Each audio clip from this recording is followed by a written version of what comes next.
আমি একজন কৃষকের ছেলে। একদিন আমার বাবা ওখানে বৈশা বৈশা বয়ান শুনতেছিল। আলেম সাহেব এখানে বৈশা বৈশা বয়ান করতেছিল, খালি একটু বয়ান করছে।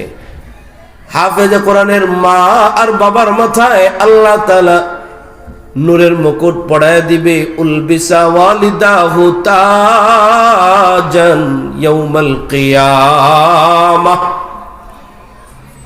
হাফেজে কোরআনের মা আর বাবার মাথায় আজকে তো টুপি পড়াইলো বাবার মাথায়।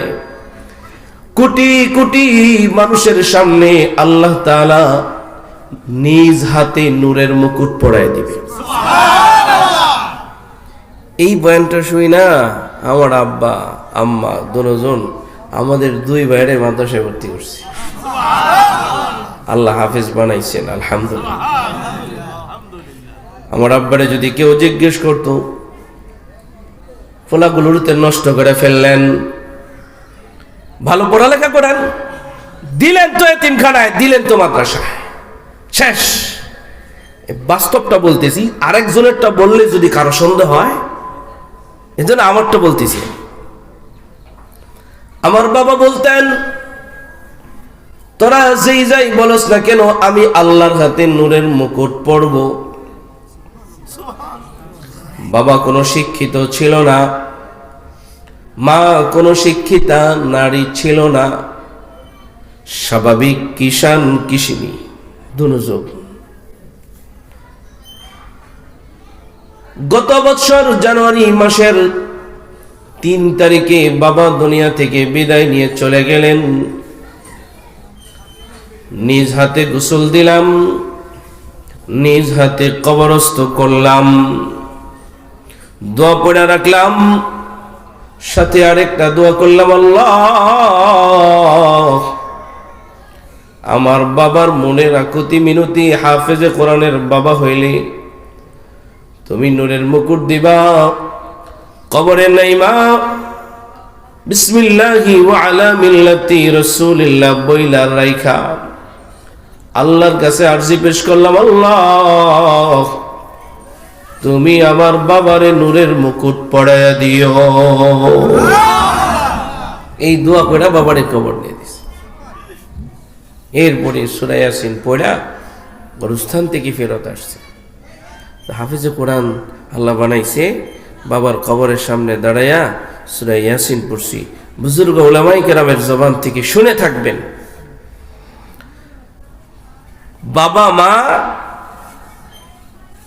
প্রত্যেক জুমাবারে সন্তানের অপেক্ষায় থাকে যে আমার বাবা, আমার সন্তানেরা আমার জন্য কিছু পাঠাবে। ভূমিকা ছাড়া আমি 2টা কথা বলে ফেললাম। 1 নম্বর কথা বললাম, সমস্ত প্রশংসা কার? যে যার প্রতি খুশি সে তার প্রশংসা করে। আমরা আল্লাহর প্রশংসা করে ফেলছি। যার প্রশংসা করা হয় সে খুশি হয়ে যায়। আমরা আল্লাহর প্রশংসা করে ফেলছি, আমাদের উপরে খুশি কে? আল্লাহ। 1 নম্বর কথা। 2 নম্বর কথা বললাম, সন্তান রে হাফেজ বানাইলে লাভ না লস?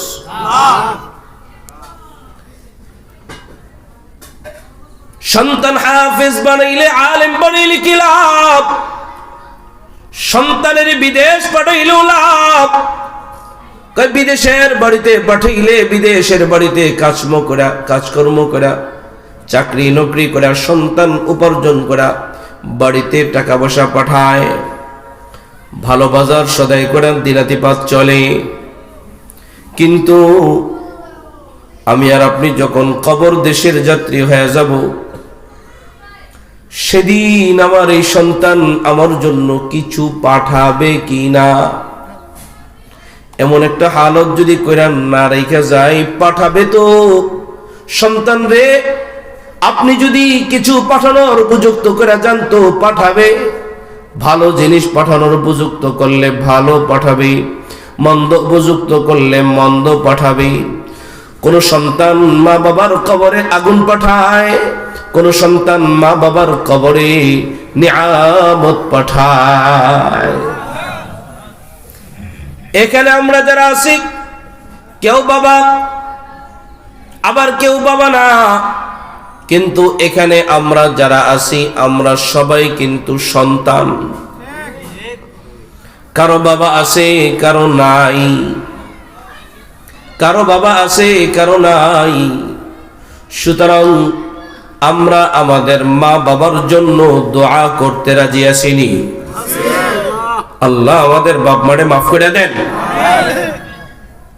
দুইটা কথা ভূমিকা ছাড়া এমনি মনে আসলো, দিলে আসলো আর বলে ফেললাম।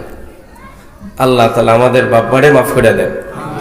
আর আমার আব্বার সাথে আমার সর্বশেষ যে কথাটা হয়েছে, এটা সব জায়গায় আমি বলি এবং দোয়া চাই।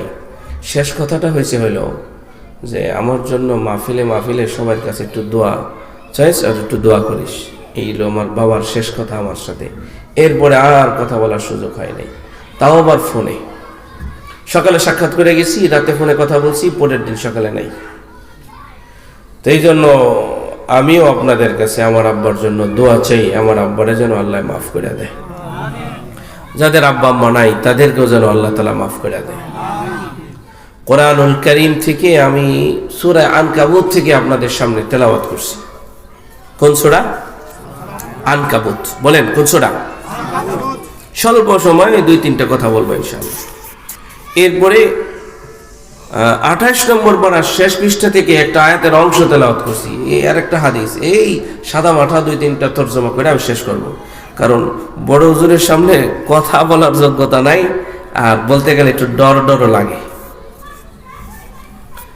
সূরা আনকাবুত থেকে আমি আপনাদের সামনে তেলাওয়াত করেছিলাম সূরাতুল আনকাবুতের 45 নম্বর আয়াত। এই আয়াতের মধ্যে আল্লাহ রাব্বুল আলামিন 2টা আমলের কথা বলছেন। জবান খুলে জবাব দিবেন কয়টা? 2টা আমলের কথা বলেছেন। কোন ব্যক্তি যদি 2টা আমল করতে পারে আল্লাহ রাব্বুল আলামিন তাকে 2টা পুরস্কার দিবেন। এই 2টা কথার মাধ্যমে কথা শেষ করব ইনশাআল্লাহ। আমল কয়টা? 2টা। পুরস্কার কয়টা? 2টা। দুটোই আমাদের দরকার, অনেক জরুর দরকার। আল্লাহ রাব্বুল আলামিন বলেন উতলু মা উহিয়া ইলাইকা মিনাল কিতাব।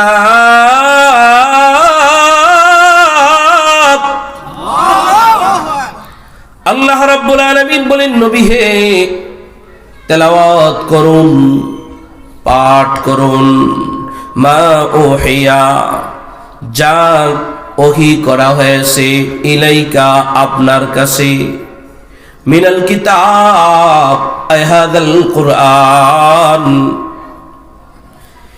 কোরআন থেকে আপনার কাছে যা ওহী করা হয়েছে আপনি তেলাওয়াত করুন। আদেশটা কার? আল্লাহ। আল্লাহ কইছে তেলাওয়াত করতে। আল্লাহ রাব্বুল আলামিন বিশ্ব নবীকে ডাক দিয়ে বললেন তেলাওয়াত করুন। শুধু যে নবীকে বললেন, নবীকে খেতাব করে, নবীর সমস্ত উম্মতকে খেতাব করে বলছেন তেলাওয়াত করুন।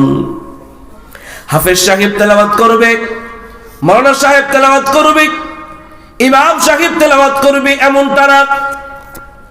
উতলু এটা ওয়াহিদের সিগা, তুমি তেলাওয়াত করো।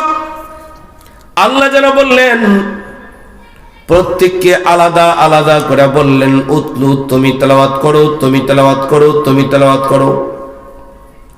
এই বক্তা তুমি তেলাওয়াত করো, এই চেয়ারম্যান তুমি তেলাওয়াত করো, এই বাবা তুমি তেলাওয়াত করো, এই যুবক তুমি তেলাওয়াত করো, আব্দুল্লাহ তুমি তেলাওয়াত করো, আব্দুর রহমান তুমি তেলাওয়াত করো, ফাতেমা তুমি তেলাওয়াত করো, সুমাইয়া তুমি তেলাওয়াত করো। আল্লাহ তাআলা যেন আলাদা আলাদা করে সবাইকে আলাদা আলাদা আদেশ দিয়ে বলতেছেন তেলাওয়াত করো। কি করো? কি তেলাওয়াত করো? জবান খুলে বলেন কি? কোরআন। শব্দটা সুন্দর করে বলেন কোরআন।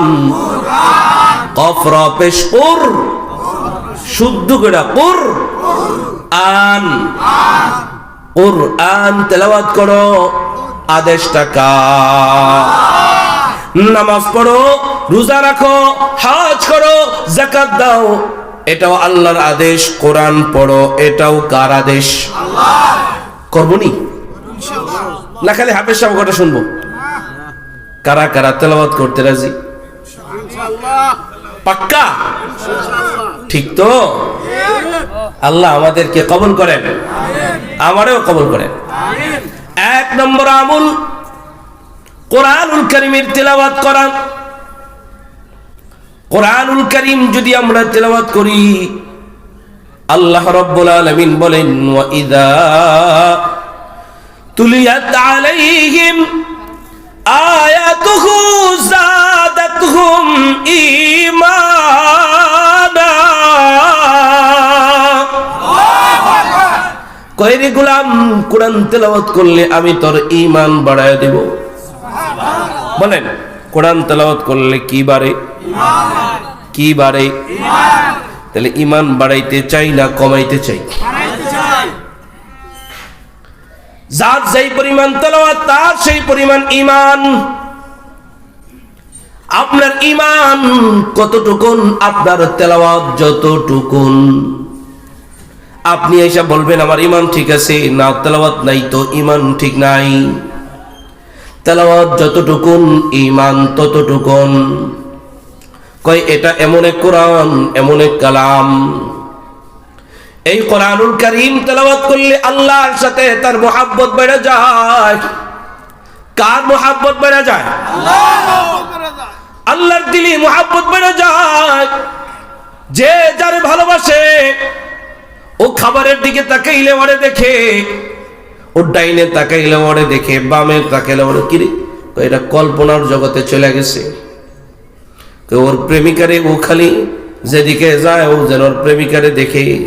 পড়ার টেবিলে বসলে ও পড়া দেখে না, ও কানের ঝুমকা দেখে। ঠিক নেই? জোয়ানরা আসে, তার মানে ওরা বুঝে, বুড়ারা বুঝে না, এটা মনে করেন না। বুড়ারা যদি না বুঝতো তাহলে 4টার বাপ 5টার মায়ের লয়ে বাগতো না। ঠিক নেই? ঘটনা আছে কিন্তু সবাই বুঝে, সবাই বুঝে, সবাই বুঝি। প্রেম তো ভালোবাসা তো। বলেন না, সবচাইতে আমাদেরকে বেশি ভালোবাসেন কে? আল্লাহ। বান্দা যখন কোরআন তেলাওয়াত শুরু করে ওর দিলের মধ্যে আল্লাহর মুহাব্বত বেড়ে যায়। যার কারণে দেখবেন আলেম কি, একজন হক্কানি আলেমের কে যতই তাকে টর্চার করা হোক, ও জীবন দিয়ে দিতে চায়, দাড়ি কাটতে চায় না, জীবন দিতে চায়, টুপি ছাড়তে চায় না, সব দিয়ে দিতে চায়, কিন্তু আল্লাহর কোরআনের বিরোধিতা করতে দেয় না। ঠিক কিনা? লক্ষ্য করে দেখবেন, কোরআনের বিরোধিতা যদি কেউ করে ফেলে, কোন নাস্তিক আর মুরতাদ যদি কোন মাদ্রাসার বিরোধিতা করে ফেলে, আম মানুষ কিন্তু সেই পরিমাণ দাঁড়ায় না। কিন্তু আলেম, হাফেজ, ইমাম, উলামা বৈশা থাকে না? বসে থাকে? কেন ওরা রাস্তায় নামে? আলেমের কি স্বার্থ আছে? ও আলেম রাস্তায় নেমে 300 টাকা পায় না। আজকেও মিছিল দেখলাম রাস্তার মধ্যে, হয়তো বা 300 টাকার মিছিল, অথবা 500 টাকার মিছিল, অথবা চায়ের মিছিল। ঠিক কিনা বলেন? দলের স্বার্থে করে, কিন্তু আলেম ওলামা কোরআনের মুহাব্বতে করে। এই জন্য লক্ষ্য করবেন, কোরআন তেলাওয়াত করলে আল্লাহ তাআলার মুহাব্বত বেড়ে যায়। ও যখন কোরআন তেলাওয়াত করে, কোরআনুল কারীমের দিকে তাকাইলে ও যেন আল্লাহরে দেখতে পায়। মুহাব্বত যদি বেড়ে যায়, কোরআনের দিকে তাকাইলে কারে দেখা যায়? আল্লাহ। জবান খুলে বলেন না, চক্ষুটা বন্ধ করা জবানটা খুলে বলেন না, কারে? আল্লাহ। আল্লাহরে দেখতে চাই, চাই। তাহলে কোরআন পড়েন, কোরআন পড়েন। কোরআনকে যদি জিজ্ঞেস করেন, কোরআন রে আমি তো আল্লাহরে ভালোবাসি, আমি আল্লাহরে দেখতে চাই। কোরআনকে যদি জিজ্ঞেস করেন, কোরআন আল্লাহ কই, কোরআনুল কারীম জবাব দিয়ে দেয়, আর রহমান আলাল আরশি ইস্তাওয়া। কোরআনুল কারীম জবাব দেয় আল্লাহ আরশে আজিমে, ঠিক কিনা? যদি এরপরে আবার প্রশ্ন করা হয় আরশে আজিম কই, অনেক দূরে, অনেক দূরে, অনেক দূরে। এরপরে যদি জিজ্ঞেস করা হয় আল্লাহ কই, আল্লাহ যেন জবাব দেয়, রে গোলাম, ওয়া নাহনু আকরাবু ইলাইহি মিন হাবলিল ওয়ারিদ।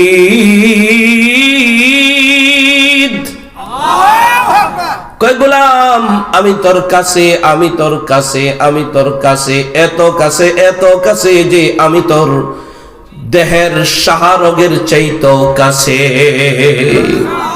বলেন তো আল্লাহ কাছে না দূরে? তাহলে এক জবাব পাইলাম আল্লাহ দূরে, আরেক জবাব পাইলাম আল্লাহ কাছে। কিন্তু আমাদের যেই চর্মচোখ, এই চর্মচোখ দিয়ে অনেক দূরের জিনিস দেখা যায় না, এই চর্মচোখ দিয়ে অনেক কাছের জিনিসও দেখা যায় না। হাতকে যদি চোখের কাছে নিয়ে আসি দেখা যায়, অনেক কাছের জিনিস দেখা যায় না, অনেক দূরের জিনিসও দেখা যায় না।